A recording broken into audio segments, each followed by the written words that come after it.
क्या आपके घर में भी पैसा आता है लेकिन महीने के आखिर तक पता ही नहीं चलता कि गया कहाँ? पति मेहनत करते हैं, घर में कमाई आती है, हम भी दिन रात घर संभालने में लगी रहती हैं, फिर भी महीने के आखिरी दिनों में खर्च सोच समझकर करना पड़ता है।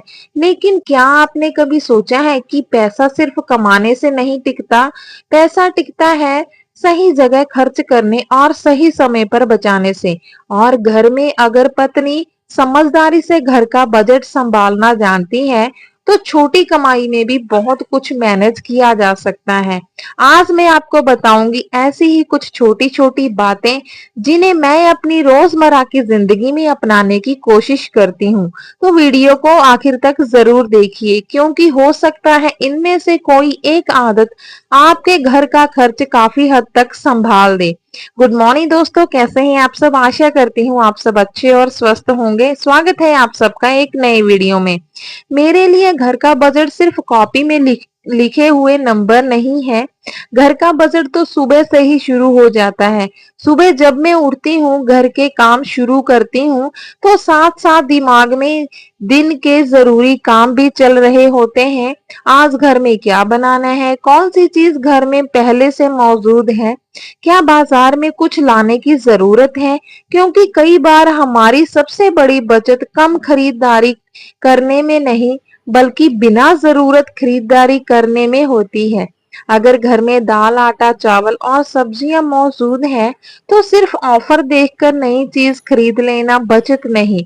बचत तब है जब हम वही खरीदे जिसकी सच में जरूरत है। एक बात मैंने समय के साथ सीखी है, जरूरत और चाहत में फर्क करना बहुत जरूरी है। मान लीजिए बाजार गई और कोई चीज देखकर मन हुआ कि ये भी घर में होनी चाहिए, तो मैं खुद से एक सवाल पूछती हूँ, अगर मैं इसे आज नहीं खरीदूंगी तो क्या मेरा घर का काम रुक जाएगा? अगर जवाब है नहीं, तो शायद वो चीज अभी जरूरी नहीं है।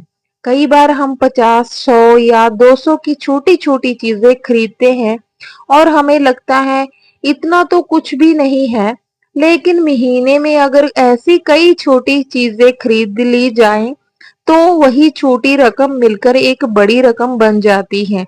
इसीलिए घर संभालने वाली महिला अगर छोटी खरीदारी पर नजर रखना शुरू कर दे तो घर के खर्च में काफी फर्क दिखाई देने लगता है। मेरे हिसाब से घर की बचत की शुरुआत किचन से बहुत आसानी से की जा सकती है। सबसे पहले मैं कोशिश करती हूँ कि घर में जो सामान है उसी का सही इस्तेमाल हो। बची हुई सब्जी को फेंकने की जगह उसे पराठा या कोई दूसरी डिश बनाई जा सकती है। बची हुई दाल को सही तरीके से इस्तेमाल किया जा सकता है। सब्जियां खरीदते समय भी जरूरत के हिसाब से खरीदना अच्छा रहता है ताकि खराब होकर सामान फेंकना ना पड़े। क्योंकि एक चीज हमेशा याद रखिए, जो खाना हम खरीद कर फेंक देते हैं उस पर खर्च हुआ पैसा भी हमारे घर से बाहर चला जाता है।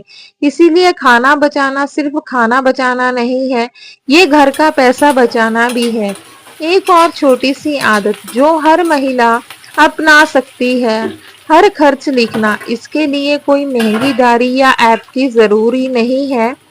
मोबाइल में एक छोटा सा नोट बना लीजिए, आज दूध पर कितना खर्च हुआ, सब्जी पर कितना, बच्चों की जरूरत पर कितना, घर के बाकी सामान पर कितना। जब हम खर्च लिखना शुरू करते हैं तो हमें खुद पता चलने लगता है कि हमारा पैसा किन चीजों में ज्यादा जा रहा है और फिर अगली बार उसी खर्च को थोड़ा कम करने का रास्ता भी नजर आने लगता है। क्योंकि जिस खर्च को हमें पता ही नहीं उसे हम कम कैसे करेंगे।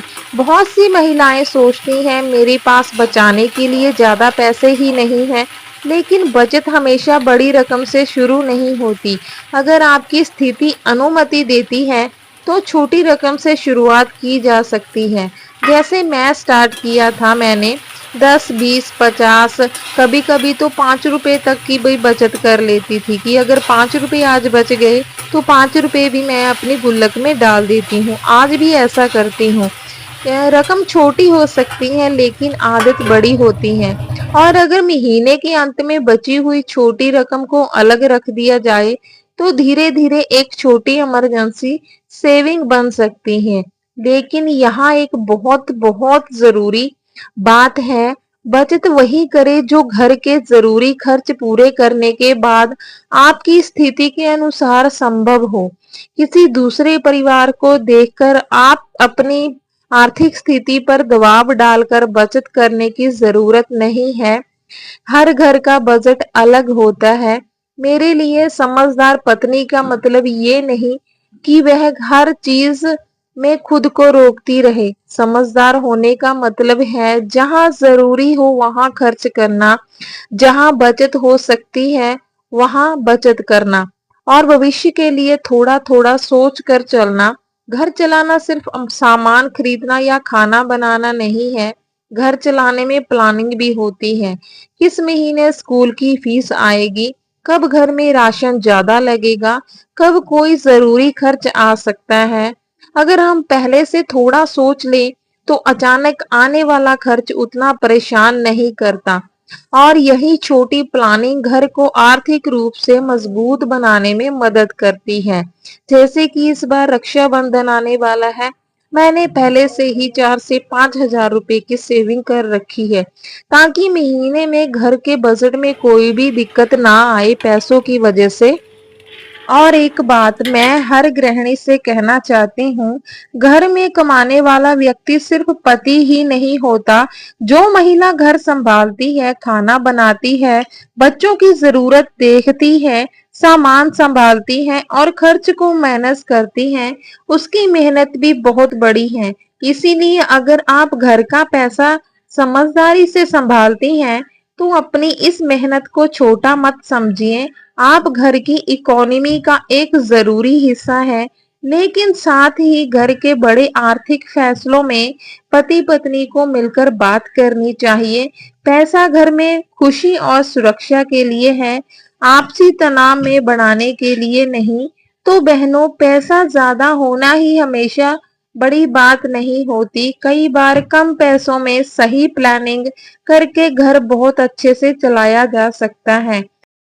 कमाई बढ़ाना अच्छी बात है, लेकिन कमाई को संभालना भी उतना ही जरूरी है। आज से बस एक काम करके देखिए, अपने घर के खर्च को ध्यान से देखिए और सोचिए कि कौन सा खर्च जरूरी है और कौन सा सिर्फ आदत बन चुका है। हो सकता है आपको लगे कि बचत के लिए बहुत बड़ी रकम चाहिए, लेकिन सच ये है कि बचत की शुरुआत अक्सर एक छोटी सी समझदारी से होती है। अगर आपको मेरी ये बात अच्छी लगी हो तो कमेंट करके जरूर बताइए। और अगर आप भी चाहती हैं कि मैं घर के खर्च को कम करने और महीने की सेविंग बढ़ाने से के आसान तरीके लेकर आती रहूं, तो वीडियो को लाइक करें और चैनल को सब्सक्राइब जरूर करें।